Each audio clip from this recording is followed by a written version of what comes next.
सुप्रभात बच्चों, कैसे हैं आप सब? उम्मीद करती हूँ आप सब अच्छे होंगे। तो बच्चों, आज की कक्षा में हम पढ़ने वाले हैं अध्याय नंबर 7, जिसका शीर्षक है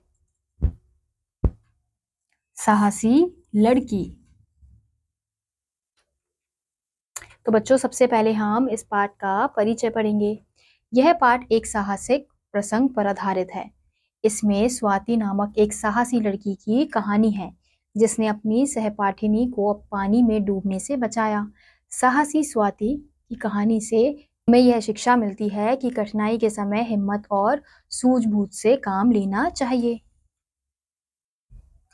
पाठशाला में एक नई बालिका ने प्रवेश लिया। अध्यापिका ने कक्षा में उसका परिचय कराया। स्वाति, तुम्हें इस कक्षा की लड़कियों से पता चल जाएगा कि वे कौन-कौन से पाठ पढ़ चुकी हैं। तुम इनकी सहायता से उन पाठों को तैयार कर सकती हो। तो हम क्या देखते हैं कि स्वाति पहली बार जब अपने विद्यालय में प्रवेश करती है तो उसकी जो अध्यापिका है वो सबसे इंट्रोड्यूस कराती है, यानी कि सबसे मिलवाती है और फिर बोलती है कि तुम्हें बाकी के स्टूडेंट से, बाकी के लोगों से पता चल जाएगा कि उन्होंने कितना पढ़ा है, तो फिर तुम आगे की पाठ की तैयारी कर सकती हो। स्वाति सुंदर थी, वह चुप-चुप सी रहती थी। उसकी कक्षा की लड़कियां उससे मित्रता करना चाहती थी, परंतु वह उनसे दूर-दूर ही रहती।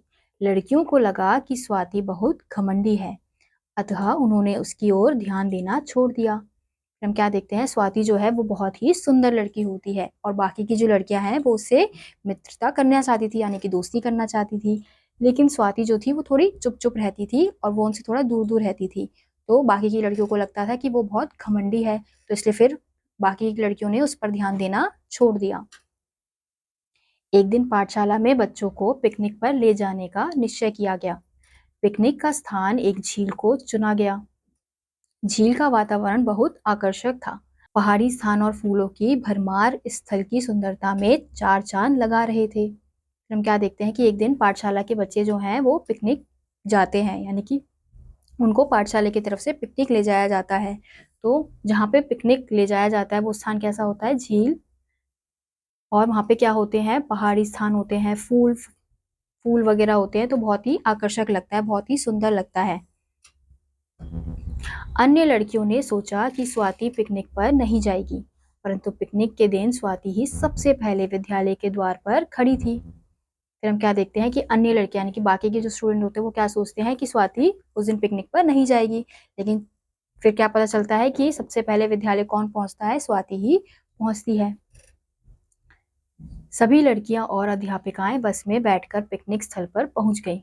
एक अच्छा स्थान देखकर अध्यापिका ने दरियां बिछवा दी। कुछ लड़कियां वहां बैठकर हंसी मजाक करने लगी और कुछ घूमने निकल गई।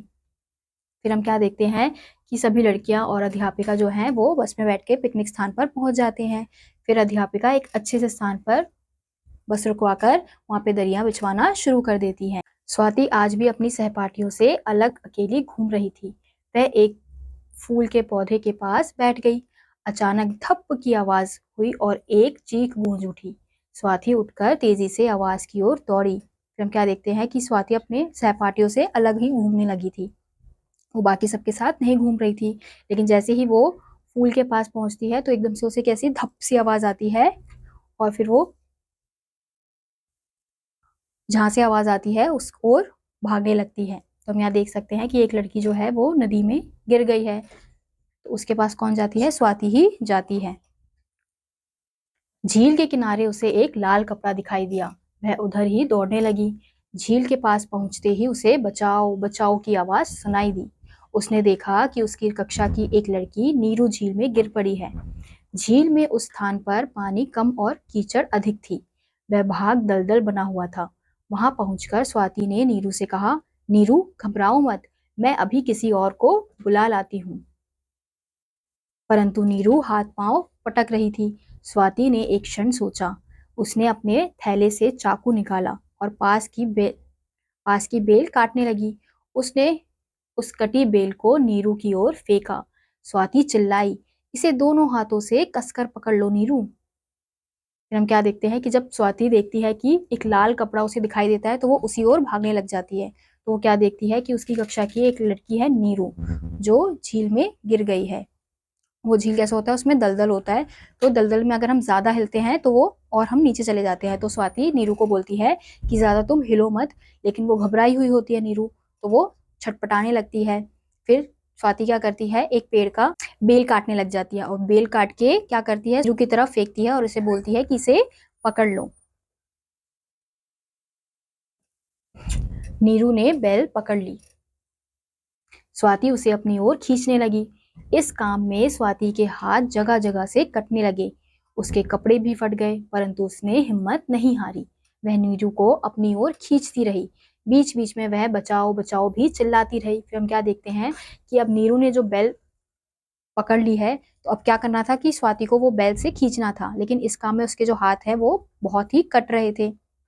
तो वो तब भी हिम्मत नहीं हार रही थी, वो नीरू को खींच रही थी और बचाओ बचाओ के आवाज भी लगा रही थी, ताकि आसपास के कोई भी हो तो वो उसकी आवाज सुनकर वहां पर आ जाए।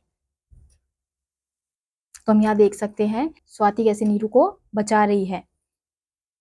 उसकी बचाओ बचाओ की आवाज सुनकर अध्यापिका और अन्य लड़कियां भी वहां पहुंच गई। चौकीदार भी आ गया। उन्होंने स्वाति के हाथों से बेल ले ली और वे नीरू को अपनी ओर खींचने लगे। नीरू घिसटती हुई सूखी जमीन पर आ गई। तब तक स्वाति पसीने से तरबतर हो चुकी थी। वह निढाल होकर जमीन पर गिर पड़ी। फिर हम क्या देखते हैं कि उसकी बचाओ बचाओ की आवाज सुनकर चौकीदार और जो अध्यापिका है वो भी आ जाते हैं और वो चौकीदार स्वाति से बेल पकड़ लेता है, मतलब खींच लेता है, फिर नीरू को खींचने लगता है। जैसे तैसे नीरू ऊपर आती है घसीटते हुए और वो वहीं पर बेहोश हो जाती है। अध्यापिका ने स्वाति के मुंह पर पानी के छींटे मारे, तब वह होश में आई। सभी लड़कियां और अध्यापिका स्वाति को प्रशंसा की दृष्टि से देख रही थी। फिर अध्यापिका क्या करती है, स्वाति के मुंह में पानी डालती है और सभी लड़कियां और अध्यापिका स्वाति को प्रशंसा से यानी कि खुशी से देखती है, क्योंकि उसने नीरू की जान बचाई। नीरू ने कहा, आज तुम ना होती तो मैं अपने प्राणों से हाथ धो बैठती। हम तो तुम्हें घमंडी समझती थी, पर तुम तो सच्चे मित्र निकली। स्वाति ने शर्माते हुए कहा, नहीं, ऐसी बात नहीं है, मुझे किसी से बात करने में संकोच होता है। तभी एक लड़की बोल पड़ी, तब तो हम तुम्हें शर्मीली कहा करेंगी। सभी लड़कियां ठहाका मारकर हंस पड़ी। फिर जब सब लड़कियां उसे खुश होकर प्रशंसा से देखती हैं, तो नीरू फिर क्या कहती है कि हम तो तुम्हें क्या समझ रहे थे, घमंडी समझ रहे थे, लेकिन तुम तो सच्ची मित्र निकली। तो स्वाति कहती है कि ऐसा नहीं है कि मैं घमंडी हूँ, मेरे को दूसरों से बात करने में संकोच होता है। कुछ कुछ बच्चे होते हैं ना कि एकदम से किसी नए बच्चों से बात नहीं कर पाते। अगर आप किसी नए विद्यालय में जाते हैं तो एकदम से आप किसी से ऐसे बात तो नहीं कर पाएंगे। तो वैसे ही स्वाति के साथ होता था, उसे थोड़ा संकोच होता था नए लोगों से बात करने में, तो वो वही बोलती है। फिर बाकी बच्चे क्या बोलते हैं कि फिर तो हम तुम्हें शर्मीली बुलाएंगे। फिर ये सुनकर सब हंसने लगते हैं। तो बच्चों, हमने देखा इस अध्याय में कैसे स्वाति ने निडर होके अपने एक कक्षा की लड़की को बचाया।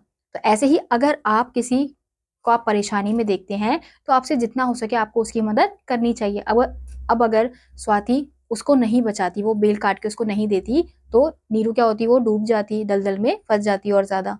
तो उससे जब तक जितना हो सका उसने हिम्मत नहीं हारी, उसने मेहनत से उसे खींचने का प्रयास किया। लेकिन जैसे ही जब चौकीदार और अध्यापिका आ गई तो उन्होंने उसे बाहर निकाल लिया। तो इसी के साथ आज का यह अध्याय यहीं समाप्त होता है। उम्मीद करती हूँ आपको यह अध्याय समझ आया होगा। मैं आपसे मिलूंगी अगली कक्षा में, तब तक के लिए नमस्कार।